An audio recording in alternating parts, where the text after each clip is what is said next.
At the surgery, शल्य चिकित्सा में, the household dogs surged around me. जो घर के डॉग्स थे, कुत्ते थे, वो दौड़कर मेरे चारों तरफ आ गए. Tricky looked down at the noisy pack with dull eyes. Tricky ने इन शोर मचाते हुए समूह को नीरस आँखों से देखा. And when put down, lay motionless on the carpet. और जब उसको नीचे उतारा, वो गतिविहीन सा कारपेट के ऊपर लेट गया. The other dogs, after sniffing round him for a few seconds, दूसरे डॉग्स ने, दूसरे कुत्तों ने उसको, उसके चारों घूमते हुए कुछ सेकंड के लिए सूंघते हुए उसके, decided he was an uninteresting object and ignored him. निर्णय लिया कि ये तो बहुत अरुचिकर वस्तु है और उन्होंने इसकी अवहेलना कर दी. I made up a bed for him in a warm loose box next to the one where the other dogs slept. मैंने एक गरम ढीले ढाले डिब्बे में उसके बिस्तर को लगा दिया जो कि जहाँ पर दूसरे डॉग्स सोते थे उनसे आगे था. For 2 days, 2 दिनों तक, I kept an eye on him. मैंने उसके ऊपर पूरी नज़र रखी. Giving him no food but plenty of water. मैंने उसे बिल्कुल भी भोजन नहीं दिया परंतु बहुत सारा पानी पीने को दिया. At the end of the second day, दूसरे दिन के अंत में, he started to show some interest in his surroundings. उसने अपने आस पास की चीज़ों में थोड़ी सी रुचि लेनी शुरू कर दी. And on the third, और तीसरे दिन, he began to whimper. whimper होता है आवाज़ें निकालना. When he heard the dogs in the yard, जब उसने डॉग्स को आंगन में सुना, मतलब उनको भौंकते हुए सुना, तो उसने भी आवाज़ें निकालनी शुरू कर दी. When I opened the door, जब मैंने दरवाज़ा खोला, ट्रिकी trotted out. ट्रिकी लड़खड़ाता हुआ बाहर आया and was immediately engulfed by जो the greyhound and his friends. और उसको घेर लिया गया जो के द्वारा, जो कि सलेटी रंग का शिकारी कुत्ता था, और उसके दोस्तों द्वारा. आफ्टर रोलिंग हिम ओवर, उसको लुढ़काते हुए, एंड थॉरोली इंस्पेक्टिंग हिम, और उसका अच्छी तरह से निरीक्षण करते हुए, the dogs moved of down the garden. Dogs बागीचे में चले गए. Tricky followed them. ट्रिकी ने उनका पीछा किया. Rolling slightly with his surplus fat, अपने अतिरिक्त फैट के साथ, अपने चर्बी के साथ वो धीरे धीरे लुढ़कता हुआ चलता गया. लेटर दैट डे, उस दिन के बाद, I was present at feeding time, मैं भोजन के समय उपस्थित था. I watched while Tyson slopped the food into the bowls. मैंने देखा कि टाइसन, स्लॉप होता है डालना, भोजन को कटोरों में डाल रहा था. There was the usual headlong rush followed by the seconds of high speed eating. और यहाँ पर मतलब बहुत ज़्यादा पूरी आवाज़ के साथ रश था और साथ साथ डॉग्स ने बहुत ऊंची आवाज़ में इसे खाना शुरू कर दिया.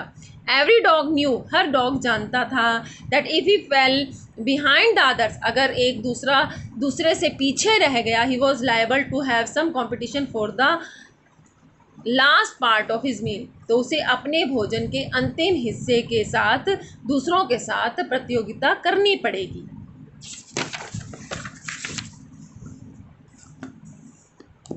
When they had finished, जब उन्होंने समाप्त कर लिया, Tricky took a walk round the shining bowls. Tricky ने चमकदार कटोरों के तरफ एक चक्कर काटा. Licking casually inside 1 or 2 of them, और वो 1 या 2 कटोरों को अंदर से चाटने लगा. Next day an extra bowl was put for him, एक अतिरिक्त कटोरा उसके लिए रखा गया. And I was please to see him jostling his way towards it, और मैं खुश था ये देखकर कि वो दूसरों को धक्का मार के आगे बढ़ रहा था. फ्रॉम देन, और फिर तब से on, his progress was rapid, उसके ठीक होने की जो प्रोग्रेस थी वो बहुत तेज़ हो गई. यानी उसका सुधार, उसकी तबीयत में सुधार जो था वो बहुत तेज़ी से हुआ.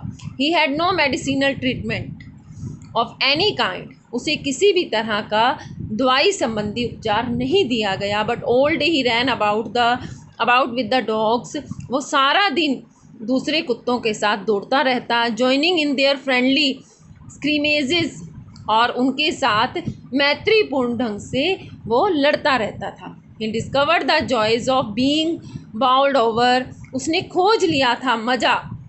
बाउल्ड ओवर यानी वो मतलब उसको नीचे जैसे कुचल देते हैं, नीचे की तरफ धकेलना, ट्रैम्प्ड कुचलना, on and squash every few minutes, और हर मिनट में उसको हरा देने वाले खेलों का वो आनंद लेने लगा। He became an accepted member of the gang, वो उस समूह का एक स्वीकृत मेंबर बन गया। An unlikely silky little object among the shabby crew, ठीक है, जो झबरेदार होते हैं ना, जैसे बहुत बड़े बड़े फर होते हैं, उस तरह के कुत्तों के बीच में वो अलग सा सिल्क का बना हुआ छोटा सा जीव नज़र आता था। Fighting like a tiger for his share at meal time, ये झबरेदार डॉग्स की बात हो रही है, ये ऐसे लड़ते थे जैसे कि कोई बाघ लड़ रहा होता है भोजन के समय में। And hunting rats in the old हन हाउस एट नाइट, और ये लोग क्या करते थे, रात के समय पुराने मुर्गी घर में चूहों का शिकार किया करते थे। He had never had such a time in his life, उसने इस तरह के अपने जीवन को, इस तरह का समय उसके जीवन में कभी भी नहीं आया था। ऑल द वाइल, मतलब ये जब हो रहा था, इस सब के दौरान Mrs Pumphrey hovered anxiously in the background, Mrs Pumphrey जो थी पूरी उत्सुकता के साथ, या यहाँ पे हम चिंता कहेंगे क्योंकि वो परेशान थी ना, तो अपने घर के पिछवाड़े में वो अब चिंता के साथ इधर उधर घूमती रहती थी। Ringing a dozen times a day for the latest bulletins, और एक दिन में दर्जनों बार वो ताज़ा समाचार के लिए फ़ोन किया करती थी। I dodge the question about whether his cushions were being turned regularly और his correct coat worn according to the weather, कि मैंने अनदेखा कर दिया था, अवहेलना करती थी उस प्रश्न की जब वो ये पूछा करती थी कि उसके तकियों के कवर नियमित रूप से बदले जाते हैं या फिर उसको मौसम के हिसाब से कोट पहनाया जाता है। But I was able to tell her, परंतु मैं उसको ये बताने की योग्य हो गया that the little fellow was out of danger, कि ये छोटा सा जीव खतरे से बाहर था। एंड कन्वेलेसिंग रैपिडली, और उसके कन्वेलेसिंग होता है स्वास्थ्य लाभ, और उसका जो स्वास्थ्य का सुधार था वो बहुत तेज़ी से हो रहा था। ठीक है बच्चों।